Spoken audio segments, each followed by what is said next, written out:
যদি গরুর জন্ম নিবন্ধনের ব্যবস্থা করা যেত তাহলে মনে হয় ভালো হইতো, কারণ অধিকাংশ বড় গরুর দাঁত নাই, এটা নিয়ে খুব কনফিউশনের মধ্যে পড়ে রয়েছি ভাই। অধিকাংশ গরু দেখলাম বড় গরুর দাঁত নাই।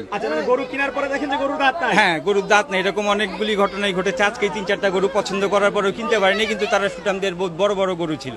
আচ্ছা, গরু যখন দরদাম করছিলেন তখন জিজ্ঞাসা করছিলেন কয় দাঁত? হ্যাঁ, ওরা বলে তো দাঁত আছে। পরে আমার এই যে ভাই রয়েছে, ও দাঁত দেখার পরে দেখলাম যে দাঁত নাই। তো আসলে কোরবানির জিনিস এই বিষয়টা খুব বড় একটা এফেক্ট তৈরি করে।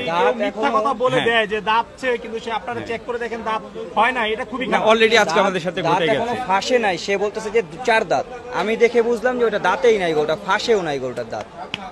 এই হচ্ছে অবস্থা। দয়া করে ব্যাপারী ভাইদের বলবো যে এই কাজটা কেউ করবেন না, কারণ এটা নিয়ে তারা কুরবানি দিবে, যদি বয়স না হয় তাহলে তো তাদের এটা হবে না। সেটাই ভাইজান।